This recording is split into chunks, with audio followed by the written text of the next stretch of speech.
34వ కీర్తన 18వ వచనాన్ని చదువుకుందాం చూడండి. విరిగిన హృదయం గలవారికి యెహోవా ఆసన్నుడు, నలిగిన మనస్సు గలవారిని ఆయన రక్షించును. విరిగిన హృదయం గలవారికి యెహోవా ఆసన్నుడు. ఆసన్నుడు అంటే సమీపంగా ఉంటాడు, దగ్గరగా ఉంటాడని, తోడుగా ఉంటాడని అర్థం. అయితే దేవుడు ఎవరికి సమీపంగా ఉంటాడు? దేవుడు ఎవరికి దగ్గరగా ఉంటాడు? దేవుడు ఎవరికి తోడుగా ఉంటాడు? అదే ఫిలిప్పీయులకు రాసిన పత్రిక 4వ అధ్యాయం 6వ వచనంలో కూడా ఆయన మీకు సమీపంగా ఉన్నాడు అని రాయబడింది. ద్వితీయోపదేశకాండము 4వ అధ్యాయం 6వ వచనంలో మనం మొరపెట్టినప్పుడల్లా ఆయన మనకు సమీపంగా ఉన్నట్లు ఏ దేవుడు ఏ జనులకు సమీపంగా ఉన్నాడు అని అంటాడు. ఇర్మియా గ్రంథంలో కూడా నేను దూరం నుండి దేవుడినా సమీపంగా ఉండే దేవుడిని కానా అంటాడు. అయితే ఎవరికి సమీపంగా ఉంటాడు? బాగా ప్రార్థన చేసే వాళ్ళక, బాగా బైబిల్ చదివే వాళ్ళక, బాగా గుడికి వెళ్ళే వాళ్ళక, బాగా పాడేవారిక దేవుడు ఎవరికి సమీపంగా ఉంటాడు? మనమందరం కూడా పాడుకుంటాం, మనకు అలవాటైన పాటలు కాబట్టి పాడుకుంటూ ఉంటాం. మనకెంతో దగ్గరగా ఉన్నాడని, మనం ఏదో ఆయన భుజాల మీద వాలేమని, ఆయన రొమ్మున ఆనుకున్నామని, మనకి ఈ ఈ చమత్కారంగా పాటలు రాసే వాళ్ళు ఉంటారు. నిజంగా దేవునితో ఆ అనుబంధము ఉంటుందో ఉండదో మనకైతే తెలియదు, కానీ వారు కళాకారులు కాబట్టి చాలా చక్కగా పాటలు రాస్తారు. ఈ సినిమా పాటల రచయితలు ఉంటారు, వాళ్ళు కూడా సినిమాలో ఉన్నటువంటి ఆ పోర్షన్కు తగినట్లుగా, లేకపోతే ఆ సందర్భానికి తగినట్లుగా ఆ పాటలు రాస్తారు. ఉదాహరణకి కరుణామయుడు సినిమాలో పాటలు రాసినటువంటి ఆ రచయిత ఉన్నాడు. నిజంగా ఆయనకు తెలుసో తెలియదో ఆయన ప్రేమ, కానీ ఆ సినిమాలో ఆయన రాసినటువంటి పాటలన్నింటినీ మనం వింటున్నప్పుడు నిజంగా మనుషుల్ని ఎంతో దుఃఖంతో నిండినట్లుగా చేస్తాయి. వారికి ఆయనతో అనుభూతి, ఆయనతో అనుబంధం ఉందో లేదో తెలియదు. అసలు నిజంగా ఆయన ఎరిగారో ఎరగరో తెలియదు. ఏదో ఒక స్క్రిప్టు నిర్మాతలో, డైరెక్టర్లో, లేకపోతే కథను రాసినటువంటి వారు అందించినటువంటి స్క్రిప్టును చూసి ఆ సందర్భానికి తగినట్టుగా పాటలు వాళ్ళు రాస్తారు.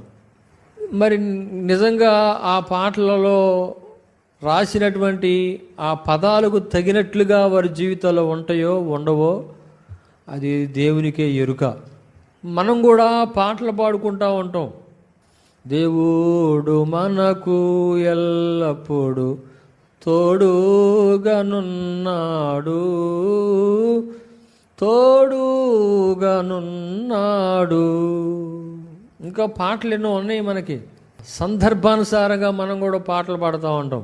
ఆ కేరళ వాళ్ళు మన ఏపీ వాళ్ళని అంతే అంటారు, సీజనల్ భక్తి అని అంటారు. వాళ్ళు సీజనల్ సెర్మన్స్ అంటారు. అంటే ఆ సందర్భానికి తగినట్లుగా ప్రసంగాలను సిద్ధం చేసుకుని మాట్లాడటంలో మన తెలుగువారి దిట్ట.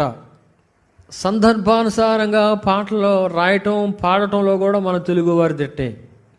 చాలా చక్కగా ఉంటాయి పాటలు, వినటానికి ఇంపుగా ఉంటాయి, సొంపుగా ఉంటాయి. కానీ మరి నిజంగా ఆ పదాలకు తగినట్లుగా వాళ్ళు జీవితాలు ఉన్నాయా అని మనం ప్రశ్నించుకుంటే అవి మనకి చాలా ఆశ్చర్యంగా ఉంటుంది. పాటల రచయిత అయినటువంటి దైవజనుడు ఆయన ఒక పాట రాశాడు. అది ఈ మధ్య హైలైట్ అయిపోయింది ఆ పాట. నిజంగా ఆ పాటని ఏ సందర్భంలో రాశాడో తాను చాలా చక్కగా వివరిస్తాడు. ఆ పాట ఏంటంటే జ్యోతిరాజు గారు పాడుతుడు పాట, నీవుంటే నాకు చాలు యేసయ్యా. ఆ పాట, ఆస్తులన్నీ పోయినా అనాథగా మిగిలిన ఆప్తులే విడనాడిన ఆరోగ్యం క్షీణించిన ఆస్తులన్నీ పోయినా అనాథగా మిగిలిన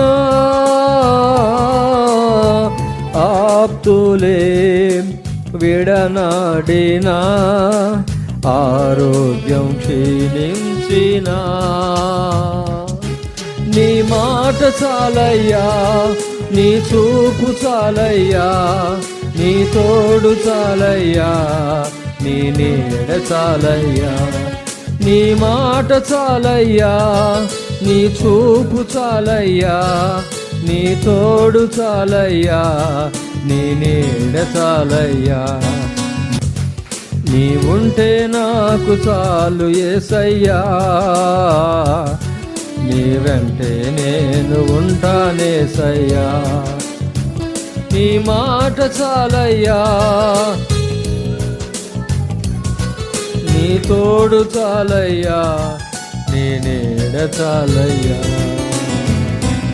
హల్లెలూయా. నిజంగా ఆయన పాడినటువంటి సందర్భం చాలా బాధకరమైంది. అలాంటి సందర్భాల్లో ఉండి ఆయన పాట పాడాడు. నిజంగా ఆయన పాడటానికి అర్హుడు అని మనం చెప్పుకోవచ్చు.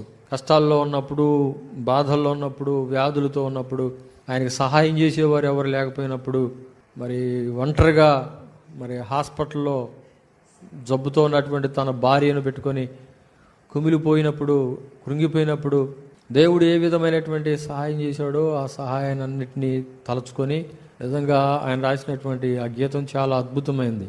చాలా మంచి విశ్వాసికి బలమిచ్చేటువంటి కీర్తన ఇది. సామ్ వేదాల గారని ఒక గొప్ప దైవజనుడు రాసినటువంటి పాట అది. అయితే ఈ రోజున మనం పాటలన్నీ ఏదో సరదాగా సంగీతం బాగా సమకూర్చుకుంటూ సంగీతం బాగా చూపించుకోవటన్నట్టుగా మనం పాడుతున్నాం.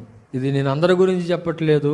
నిజంగా నువ్వు దేవుని కొరకు కష్టాలు, వ్యాధులు అనుభవిస్తుంటే, బాధల్లో ఉంటే, నిజంగా ఆప్తులే నిన్ను విడనాడితే, విడిచిపెడితే, దేవుని కోసం మనల్ని విడిచిపెట్టినా పర్లేదు, భయపడాల్సిన పర్లేదు. స్తోత్రం కలుగును గాక. ఎవడు విడిచిపెట్టినా మనం డోంట్ కేర్. ఎందుకనంటే మనం ఏందో దేవుడు తెలుసు కాబట్టి. బోడిని మనుషుల ప్రేమ కోసం ఆశపడేవాళ్ళం కాదు మనం. దేవుడు ప్రేమిస్తే చాలు, ఆయన చూపు చాలు, ఆయన తోడు చాలు.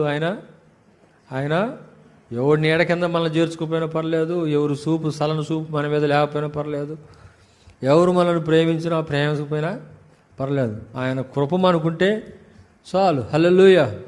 నిజంగా ఆ అనుభూతి వేరు, ఆ అనుభూతి వేరు. పాడుకునేటువంటి విధానం వేరుగా ఉంటుంది.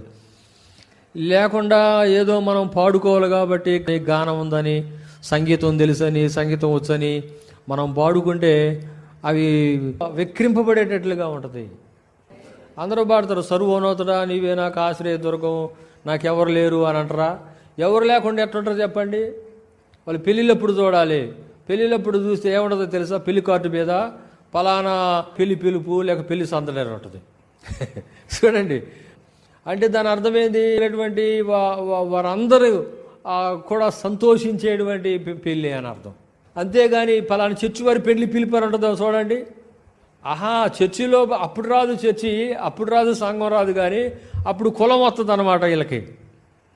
అంటే వీళ్ళు కులాన్ని విడిచిపెట్టరు, బంధువులు విడిచిపెట్టరు, లోకాన్ని విడిచిపెట్టరు. ఏది ఆ టైంలో ఫంక్షన్స్ టైంలో ఎవరిని విడిచిపెట్టరు.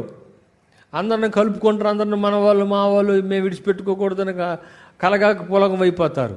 దేవుని మందిరంలోకి వచ్చి మాత్రం మాకు ఎవరు ఆప్తులు లేరు, మాకు స్నేహితులు ఎవరు లేరు, మాకు బంధువులు లేరు, మాకు వాళ్ళు లేరు, వీళ్ళు ఎవరు అని ఏడుతో పాడుతూ ఉంటారు. ఇప్పుడు యేసన్న గారు వాళ్ళ ఇంటి మొత్తాన్ని వదిలిపెట్టి అందరిని విడిచిపెట్టి వచ్చి ఆయన ఏదో సేవ చేసుకుంటూ కష్టాల్లో ఉండి ఆ పాట రాసుకోండు. ఆయన పరిస్థితిలో ఉండు కాబట్టి పాట రాసుకోండు. ఆయన విశ్వాసాన్ని వెంబడించిన వారు లేరు, ఆయన నమ్మకాన్ని వెంబడించిన వారు లేరు, ఆయన విశ్వాసాన్ని బట్టి ప్రేమించిన వారు లేరు. కాబట్టి తల్లిదండ్రులు ఉన్నప్పటికీ, అన్నదమ్ములు ఉన్నప్పటికీ, బంధువులు ఉన్నప్పటికీ ఆయన విశ్వాసాన్ని వారు అవలంబించలేకుండా ఆయన విశ్వాసాన్ని ద్వేషించారు. కాబట్టి ఆయన నమ్మిన ప్రభువుని ద్వేషిస్తూ ఆయన కూడా ద్వేషించారు. కాబట్టే ఆయన ఒంటరిగా పాడుకోండు. మరి ఏమి నిద్రగాసి దేవుని కోసం నిద్ర పోగొట్టుకొని, లేకపోతే ఆకలితో అలమటించి సరైన వేళకి తిండి లేక రోగాలు తెచ్చుకొని నువ్వు ఏం దేవుని గురించి ఆనందంగా పాడతావు చెప్పు?